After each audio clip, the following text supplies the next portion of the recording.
ngomongin soal sampah nih, data dari Sistem Informasi Pengelolaan Sampah Nasional dari Kementerian Lingkungan Hidup dan Kehutanan menunjukkan bahwa Indonesia menghasilkan 34,85 juta ton timbunan sampah pada tahun lalu 2022. Dari total tersebut ada 12,13 juta ton sampah per tahun yang tidak dikelola.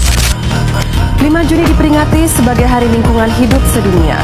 Ironis, kondisi laut Indonesia kini berada dalam situasi kurang beruntung. Beberapa titik sudah jadi tempat pembuangan. Tempat penampungan sampah ilegal di bantaran Sungai Cikeas, Bogor, Jawa Barat kian memprihatinkan.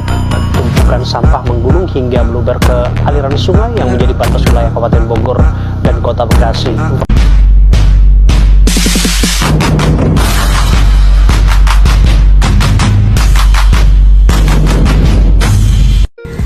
Assalamualaikum warahmatullahi wabarakatuh. Halo teman-teman, apa kabar semua? Baik-baik aja kan? Nah, di sini kami akan menayangkan sebuah video pembelajaran untuk tugas proyek dari mata kuliah Kimia Lingkungan dengan dosen pengampu Ibu Wina Mariana Parinduri MPD dengan tema pencemaran lingkungan, dan di sini khususnya yaitu pencemaran udara dan pencemaran tanah. Yang berlokasi di Jalan Perintis Kemerdekaan, Dusun 2, Desa Sukamakmur. Ikuti terus yuk.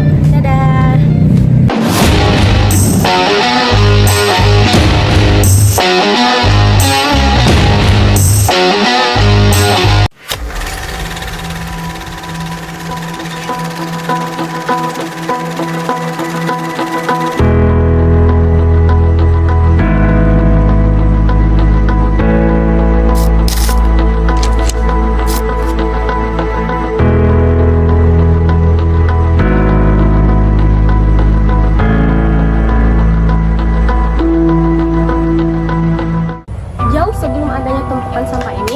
Ceritanya dulu tuh ini sebuah kolam yang sengaja dibangun untuk kepentingan bersama. Tetapi karena kurangnya kesadaran masyarakat, jadilah seperti ini tempat pembuangan sampah umum yang bisa memicu pencemaran lingkungan seperti pencemaran udara dan pencemaran tanah.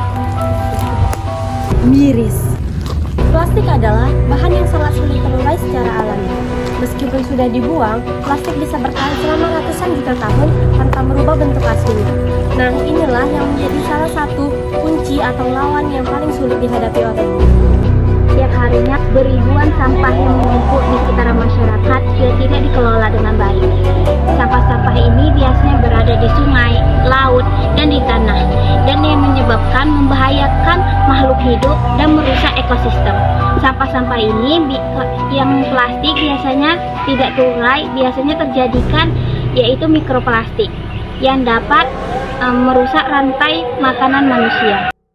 jika kebiasaan ini terus melanjut, bumi kita akan penuh dengan limbah plastik yang tidak bisa diurai. Mengurangi penggunaan sampah yang sekali pakai dan meningkatkan kesadaran masyarakat adalah langkah awal dan sangat penting untuk menyelamatkan bumi kita dari sampah plastik yang abadi.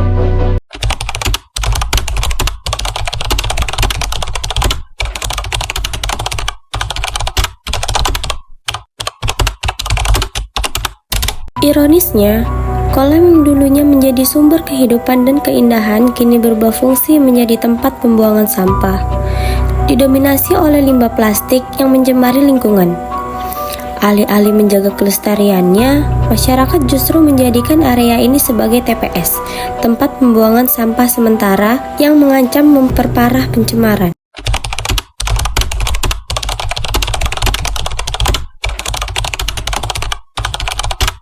Perubahan fungsi kolam menjadi tempat pembuang sampah, khususnya sampah plastik, disebabkan oleh berbagai faktor yang saling berkaitan.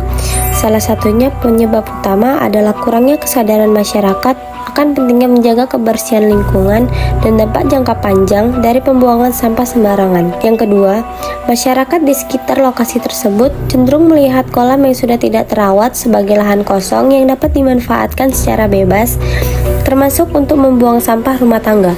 Selain itu, ketiadaan tempat pembuangan sampah yang resmi atau fasilitas pengolahan sampah yang memadai turut mendorong masyarakat memilih solusi instan dengan membuang sampah ke kolam tersebut.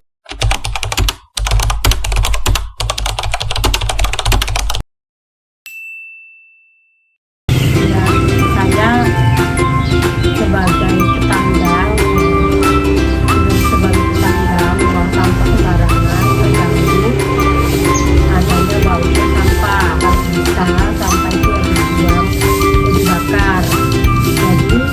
hubungannya bersih, jadi tergantung kesehatannya kita semua, keluarga, masyarakat, kita bisa menyadari pembuangan sampah itu bukan tempatnya di situ khususnya sampah plastik yang menurut sampah plastik dia nggak bisa terurai tuh. Oh jadi gitu. Makasih ya Bu untuk pendapatnya. Ujar seorang warga.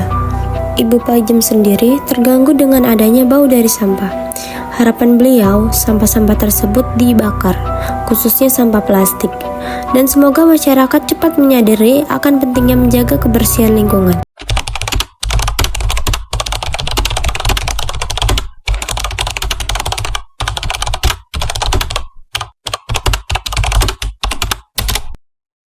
Solusi untuk mengatasi pencemaran udara akibat sampah plastik maupun non-plastik yang menumpuk di lingkungan masyarakat mencakup berbagai pendekatan baik dari sisi individu, masyarakat maupun pemerintah. Adapun solusinya yaitu yang pertama pengolahan sampah yang baik. Edukasi masyarakat agar memisahkan sampah sejak dari rumah untuk memudahkan proses daur ulang dan pengolahan. Lalu kurangi penggunaan plastik sekali pakai, gunakan ulang barang yang masih layak dan daur ulang sampah atau plastik dan non-plastik. Lalu yang kedua, pengolahan sampah yang ramah lingkungan. Kurangi pembakaran sampah organik yang menghasilkan gas rumah kaca seperti metana dan kurangi penumpukan sampah secara menumpuk.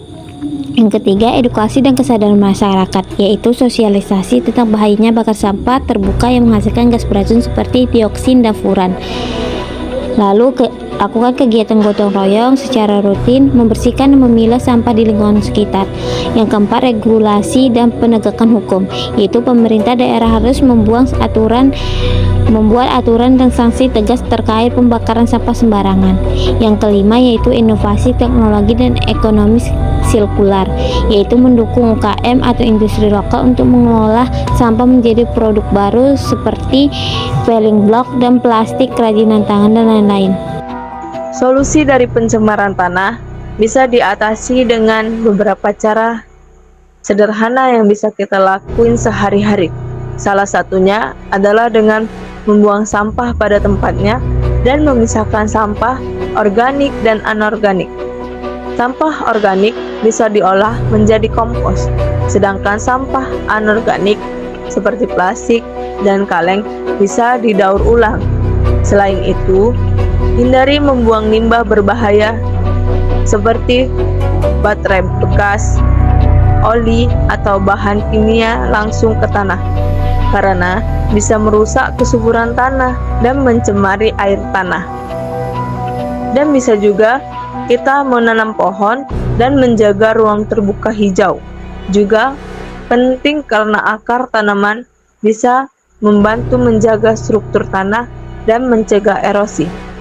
Kalau ada kegiatan kerja bakti atau bersih-bersih lingkungan, sebaiknya ikut terlibat supaya lingkungan sekitar tetap bersih dan sehat. Intinya, kalau kita lebih peduli sama sampah dan cara kita memperlakukan tanah, pencemaran tanah bisa perlahan-lahan dikurangi.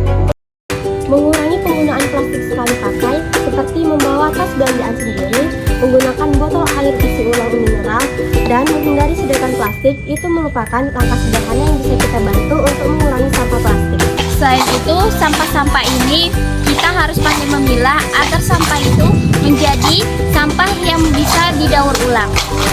Sampah-sampah ini bisa dijadikan seperti tas dan bahan bangunan ramah lingkungan. Peran pemerintah dan industri juga sangat penting dalam kebijakan plastik, inovasi dan bahan bangunan, serta edukasi masyarakat harus tetap digalakkan. Sebaiknya sampah-sampah ini ditimbun. No, dibakar.